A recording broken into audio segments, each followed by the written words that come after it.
Eh bien, bonjour à toutes et à tous, c'est Météo37, j'espère que vous allez bien en tout cas. Moi ça va super et aujourd'hui on se retrouve pour cette nouvelle vidéo, ce nouveau point météo où nous allons parler de la situation à venir évidemment ce samedi avec ces risques orageux qui sont attendus du côté du centre-est et du nord-est du pays et on va parler de la suite et de cette canicule qui va concerner le sud de notre pays. Si on parle évidemment de manière locale, si on parle du sud-ouest, du sud-est, on va pouvoir parler d'une canicule. Et si on parle de la France en général, là on va plutôt parler d'un gros coup de chaud, ou même d'une vague de chaleur. Les seuils de vague de chaleur seront atteints évidemment en début de semaine prochaine. Donc ce week-end, ce samedi, des orages vont se développer. Ce qu'il faut savoir, c'est qu'actuellement, on a l'air océanique qui est en train de pousser cette masse d'air plus chaude qu'on avait sur notre pays, notamment ce jeudi. On a vu que sur l'ensemble du pays, les températures étaient remontées. On a pu atteindre les seuils de chaleur sur de nombreuses régions ce jeudi. Et là, ce vendredi, donc, l'air océanique, vous le voyez juste ici, est en train de pousser un petit peu, du côté notamment du nord et du nord-ouest de notre pays. Et on le ressent au niveau des températures ce vendredi, au niveau du temps, puisqu'on a quelques pluies ici qui transitent depuis les pays de la Loire et qui remontent vers l'Île-de-France et les Ardennes. Ces pluies vont s'intensifier en soirée de ce vendredi et vont toucher donc l'Île-de-France et les Ardennes aux horaires de la cérémonie d'ouverture des JO. Donc attention à de fortes pluies malheureusement pour la cérémonie d'ouverture des JO de Paris 2024. Cet air océanique, il va continuer à pousser ce samedi.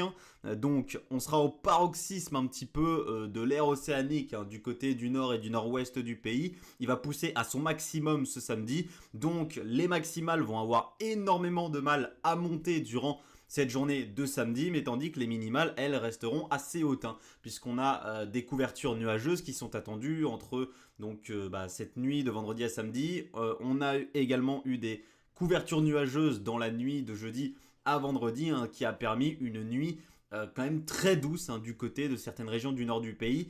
Mais malheureusement, cette couverture nuageuse, elle empêche le soleil de réchauffer le sol l'après-midi. Donc certes, il fait très doux le matin, mais l'après-midi, les températures sont sous les normes de saison et ont beaucoup de mal à monter avec des maximales, comprises entre 18 et 21, 22 degrés dans certains secteurs du nord et du nord-ouest ce samedi. Je pense à la Bretagne, la Normandie, les Hauts-de-France, l'Île-de-France, une partie des Pays de la Loire évidemment et une partie aussi de la région centre en allant jusqu'aux Ardennes. Sur ces secteurs-là, les maximales ne vont pas monter très haut. C'est sûr que sur ces secteurs-là, en tout cas, on n'atteindra pas les seuils de chaleur ce samedi. Avec la poussée de cet air océanique, on surveille donc un conflit de masse d'air qui va se mettre en place entre la masse d'air très chaude qui va stagner ici du côté notamment du sud-est du pays et la masse d'air plus fraîche qui pousse par le nord-ouest. Entre les deux ici on a un conflit de masse d'air donc qui est en place et qui va permettre le développement d'orages. Alors ce samedi, l'instabilité n'est pas le problème. On va avoir beaucoup d'instabilité entre le massif central et le nord-est du pays. Des pointes jusqu'à 2500 de Cape sont attendues du côté du massif central. Donc l'instabilité n'est pas le problème. Le problème c'est le dynamisme. On n'a pas de dynamisme, on n'a pas de forçage atmosphérique. Donc malheureusement, ces orages n'auront pas les ingrédients, n'auront pas ce moteur qui va les pousser vers le violent, malheureusement. Donc on va avoir un peu de dynamisme forcément et on va avoir une situation propice à des développements orageux, mais des développements orageux qui resteront modérés à forts. On ne sera pas sur des orages violents, voire même extrêmes sur notre pays entre le centre-est et le nord-est ce samedi. On voit que c'est un Talweg quand même très peu dynamique, très peu incisif que l'on va avoir ce samedi. On est vraiment juste sur un contraste nord-ouest, sud-est, avec des températures plus basses dans le nord-ouest et des températures bien plus hautes dans le sud-est. Donc voilà, la synoptique n'est pas bonne pour des bons forçages atmosphériques et un dynamisme suffisant au développement d'orages au-dessus du niveau fort. Voilà. Donc, on va aller voir juste après évidemment avec le modèle Arome ce qui est attendu au niveau des orages. La suite, vous la connaissez, le complexe dépressionnaire qui maintenait un air un petit peu plus frais quand même du côté du nord de notre pays ici sur le nord de l'Europe va s'effondrer. C'est lui qui a empêché la ceinture subtropicale de remonter clairement sur notre pays et c'est aussi lui qui a empêché donc la mise en place de haute pression, voilà, et clairement d'un temps très estival et très chaud sur notre pays. Malheureusement donc il va s'effondrer durant cette journée de dimanche et donc durant cette journée de samedi et donc à partir de dimanche c'est directement, on voit que ça n'attend pas, c'est directement les hautes pressions qui vont prendre la place. Dès que ces hautes pressions peuvent s'infiltrer, elles le font. Donc comme je vous l'ai dit, la ceinture subtropicale est en train de remonter actuellement, donc dès qu'il va y avoir une petite faille, tout va remonter. Les hautes pressions, les conditions anticycloniques, les hauts géopotentiels et la chaleur vont remonter instantanément dès qu'il y aura une faille. Là, il y a une faille, c'est la dépression, le complexe dépressionnaire qui s'effondre. Donc, les hautes pressions remontent instantanément pour concerner notre pays. Donc, on voit très bien ces pressions très hautes à 1025 hectopascales, notamment ici du côté du nord du pays, du Benelux et de l'Allemagne. Donc, dans un deuxième temps, ce qu'on va surtout surveiller évidemment, c'est cette petite goutte froide qui va venir s'isoler au large de la péninsule ibérique et faire office de pompe à chaleur. Si cette goutte froide ne serait pas venue s'isoler du côté ici du large de la péninsule ibérique, on n'aurait pas une masse d'air aussi chaude telle qu'elle est prévue pour le début de semaine prochaine. Or là, on a cette petite goutte froide qui vient s'isoler et qui vient donc faire office de pompe à chaleur. Donc, grande prudence, l'alerte canicule sera lancée à partir du début de semaine prochaine. Météo France ne va pas hésiter. Quand vous avez des pointes localement entre 40 et 42 sur certains secteurs pendant 2 jours, c'est obligé de lancer une alerte canicule puisque les températures pareilles, c'est dangereux. Le corps n'a pas le temps de se refroidir puisque la journée vous avez 40 et la nuit vous avez 23-24 de minimal. Le corps ne peut pas se refroidir avec de telles températures. Donc, c'est dangereux. Il faudra penser évidemment à s'hydrater. Il faudra rester chez soi. Il faudra rester à l'ombre, ne pas s'exposer au soleil évidemment, puisque de telles conditions évidemment sont dangereuses pour la santé. On reparlera de tout ça évidemment dans un nouveau point dimanche, juste avant le premier jour de cette canicule qui sera le lundi 29 juillet. Alors ce qu'il faut savoir, c'est que dimanche, évidemment avec la mise en place des hautes pressions et cette goutte froide qui transite vers le large de la péninsule ibérique, ça va déjà commencer à monter, notamment dans les régions de la moitié sud, avec des températures qui pourraient déjà là atteindre les 30 à 35 degrés entre le sud-ouest et le sud-est du pays. Ça restera un petit peu fragile dans le nord du pays, ça va remonter évidemment un petit peu plus que dans la journée de samedi, mais voilà, ça restera quand même des températures proches des normes ou un peu au-dessus des normes dans la moitié nord du pays. Ça ne sera pas très excessif. C'est vraiment à partir de lundi que là ça va commencer à bien remonter sur l'ensemble de notre pays avec donc des pointes à 35-40 qui sont attendues dans la moitié sud de notre pays avec des risques caniculaires. Donc je pense évidemment encore une fois aux Toulousains, au pourtour méditerranéen, ainsi qu'au Languedoc et au Roussillon. Sur ces secteurs-là, prudence, l'alerte canicule sera certainement lancée à partir du début de semaine prochaine. Il faut savoir que Météo France a lancé une préalerte canicule, c'est pas moi qui l'invente, elle est lancée, il y a un préavis de canicule, c'est Météo France eux-mêmes qui le disent, et maintenant tout le monde parle de canicule évidemment. Alors j'étais un peu le premier à prendre des risques, à parler d'un potentiel de canicule, etc. Bon j'ai pris des risques, mais des risques qui s'avèrent payants, puisque effectivement, lorsqu'on regarde les modèles, on a effectivement une canicule qui s'annonce sur certains secteurs du sud du pays. Je vous le disais, ça allait se cloîtrer à la moitié sud, la moitié nord n'allait pas être exposée à un risque de canicule, mais seulement les températures qui vont bien monter et dépasser les seuils de chaleur assez largement à partir du lundi 29 juillet. Donc prudence à des pointes à 40 degrés entre le sud-ouest et le pourtour méditerranéen à partir de lundi. Prudence encore à des pointes jusqu'à 40 degrés encore dans la journée de mardi entre le sud-ouest et le pourtour méditerranéen. Encore une fois, prudence à des nuits tropicales avec des températures minimales qui pourraient ne pas passer en dessous des 22 à 24 degrés sur certains secteurs du sud-ouest. Je pense par exemple encore une fois aux Toulousains, à la ville de Toulouse avec l'effet d'îlot de chaleur urbain. Eh bien, à mon avis, les températures la nuit vont avoir énormément de mal à baisser. Et autour de la Méditerranée, c'est très habituel. Malheureusement, les températures vont avoir également beaucoup de mal à descendre. Donc la canicule va concerner ces secteurs-là. On verra si on aura d'autres départements du sud-ouest, hein, évidemment, qui seront concernés par une alerte canicule. C'est largement possible, hein. On en reparlera dimanche, évidemment. Et ce qu'on surveille à partir donc de mardi, c'est la remontée de la goutte froide. Celle qui nous faisait office de pompe à chaleur va venir nous rafraîchir un peu l'atmosphère à partir du 30 juillet et surtout du 31 juillet. Et ce qui va se passer, c'est qu'évidemment, en apportant de l'air plus frais avec elle, cette goutte froide va provoquer un conflit de masse d'air et va donc nous apporter un temps plus instable et orageux sur notre pays à partir soit de la nuit du 30 au 31, soit de la journée du 31 juillet. Ça semble, selon beaucoup de modèles, être plutôt à partir du 31 juillet qu'on aurait ces orages, hein, qui se développeraient. Alors, on voit que cette goutte froide, elle remonte surtout du côté ici de l'ouest, du nord-ouest et du nord du pays dans un premier temps. Donc, dans un premier temps, ce serait surtout ces secteurs-là qui seraient exposés à un risque orageux. Alors, le dynamisme n'est pas énorme, mais les conditions qu'on va avoir pour le début de semaine sont quand même réunies pour le développement d'orages forts à violents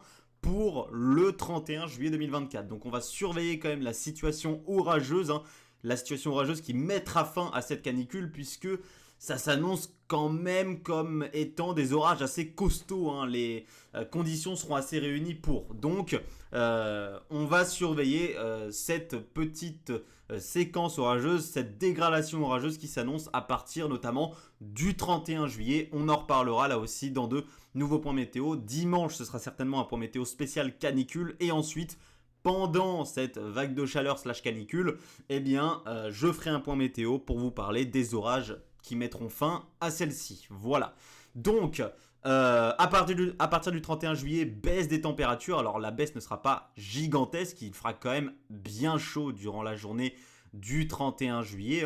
Notamment, encore une fois, dans la moitié sud, où on pourrait, encore une fois, atteindre 30 à 35 degrés sur beaucoup de secteurs. C'est la moitié nord qui va se rafraîchir davantage que la moitié sud, évidemment, puisque la goutte froide, comme je vous l'ai dit, remonte surtout vers l'ouest, le nord-ouest et le nord du pays. Mais malheureusement, moins dans le sud du pays. Il aura moins d'incidence dans le sud, donc il va continuer à faire bien chaud sur ces secteurs-là. À voir, hein, à des pointes, encore une fois, au-dessus des 35 degrés qui pourraient atteindre localement 38-39, notamment en allant vers le pourtour méditerranéen durant cette journée du 31 juillet, voilà.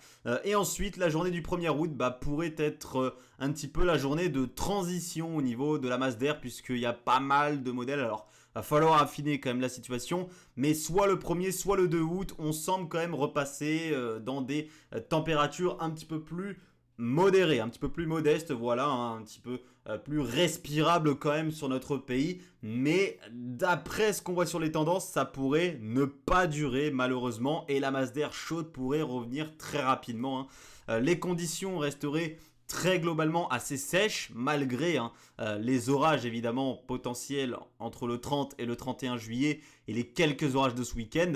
Si on fait la moyenne évidemment des derniers jours de juillet, ça pourrait malheureusement être bien sec, hein, sur notre pays, et l'anomalie de précipitation finale de juillet pourrait être très proche des normes ou légèrement en dessous. On aurait peut-être un léger déficit de précipitation.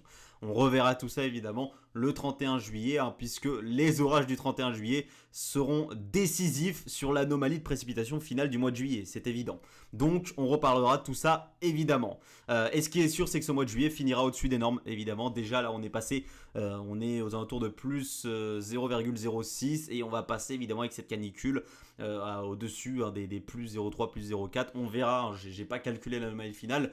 Et ce qu'il faut savoir, c'est qu'il est possible que les 29 et 30 juillet soient les 29 et 30 juillet les plus chauds jamais enregistrés en France. Pourquoi ? Parce que cette période-là, de toute fin juillet, des tout derniers jours de juillet, elle n'a pas vraiment connu de canicule dans les dernières années. Donc c'est-à-dire que cette période, elle a échappé aux plus grosses canicules que notre pays ait connues. À gauche, on a le 25 juillet 2019 et les 29,4 d'indicateur thermique national. Et à droite, on a le 5 août 2003 avec les 29,5 d'indicateur thermique national. Et entre les deux, on a là ce petit creux entre le 29 et le 30. L'indicateur thermique national le plus haut jamais enregistré un 29 juillet, c'est 26,1 et celui du 30 juillet, c'est 26,4. Donc il est possible que un de ces deux indicateurs thermiques national soit battu. Pour l'instant, il est plus probable que ce soit celui du 30 juillet qui soit battu, mais on surveillera également celui du 29, donc ces 2 jours-là pourraient être les plus chauds jamais enregistrés en France depuis évidemment le début de l'histoire météorologique sur notre pays. Donc voilà tout ce qui est à attendre. Je pense avoir fait le tour d'à peu près tout. Donc prudence évidemment à ces orages. Tout évidemment au niveau des centres d'action. On va aller voir à Rome. Mais il me semble avoir tout dit. Voilà, hein. Attention donc aux orages de ce week-end. Attention à la canicule dont on reparlera du début de semaine prochaine. Et attention, à partir du 31 juillet, avec la remontée de la goutte froide, à de nouveaux orages qui pourraient être attendus sur notre pays, qui pourraient être forts à violents. On en reparlera dans de nouveaux points météo. Maintenant, à Rome, pour regarder vite fait ce qui est attendu sur notre pays ce samedi. Alors on va y faire un tour très bref. Pourquoi ? Parce que ce n'est pas énorme ce qui est attendu, hein. Les modèles ont baissé de l'intensité au fur et à mesure des jours, hein. Il y a encore quelques jours, ça allait, c'était quand même une bonne dégradation orageuse. Mais là, ces derniers jours, l'intensité a largement baissé sur les modèles et on n'est plus que sur une dégradation, on n'est plus que sur des orages, c'est classique d'été, quoi, modéré à fort. Alors, les secteurs les plus exposés sont ceux qui partent du Massif central, notamment du Lyonnais ici, hein, et qui remontent vers la Bourgogne, la Franche-Comté, une partie est de la Lorraine et l'Alsace. C'est vraiment tous ces secteurs-là ici qui sont exposés à un risque d'orage modéré à fort. Ce qui est attendu, c'est de fortes pluies, des rafales de vent qui pourraient atteindre localement les 80 km/h au passage de ces orages. Attention à la grêle tout de même, hein. Des grêlons de 1 à 4 cm qui sont attendus, dépendant évidemment des secteurs et de l'intensité des cellules orageuses. Mais ce qu'il faut savoir, c'est qu'on va avoir des sommets nuageux quand même très très élevés durant cette journée de samedi, propice à des grêlons quand même, hein. Parfois assez costauds, hein, du 3-4 cm c'est déjà assez costaud. On va avoir des paramètres de cisaillement assez importants, on va quand même avoir parfois des cisaillements assez profonds, pas mal d'hélicité aussi, donc on va surveiller quand même le paramètre grêle avec des grêlons parfois assez importants, voilà 3-4 cm qui pourraient être possibles sur cet axe durant cette fin d'après-midi et soirée de samedi. Évidemment, ces orages vont commencer à se développer entre l'après-midi et fin d'après-midi surtout et la soirée de ce samedi. Et évidemment, attention à l'activité électrique. On va avoir beaucoup d'instabilité sur ces secteurs durant cette journée de samedi. Donc, prudence, hein, à cette activité électrique qui pourrait être soutenue. Ce qu'il faut savoir, c'est qu'ici, dans les régions de l'Est et du Sud, il va continuer à faire chaud, hein, ce samedi. Au contraire des régions du Nord et du Nord-Ouest, il va continuer à faire chaud. Vous serez toujours influencé par la masse d'air chaude. Donc, les conditions seront quand même propices à pas mal d'énergie pour ces développements orageux. Comme je vous l'ai dit, ce qui manque malheureusement, c'est le dynamisme, les forçages atmosphériques, hein, au niveau de ces orages attendus ce samedi. Donc, soyez extrêmement prudents, hein, entre donc ici le Puy-de-Dôme, le Lyonnais, en remontant vers la Bourgogne, la Franche-Comté, l'est de la Lorraine et l'Alsace, à ces orages modérés à forts qui sont attendus à partir notamment de cette fin d'après-midi et soirée de ce samedi. Ensuite, tout cela s'évacuera progressivement, hein, vers l'Allemagne durant la fin de soirée et début de nuit de ce samedi. Merci à tous d'avoir suivi ce point météo. On se retrouve certainement dimanche pour un point spécial canicule, hein. On ira un petit peu plus en détail au niveau des températures. Merci à tous d'avoir suivi celui-ci. C'était Météo 37. Bye tout le monde.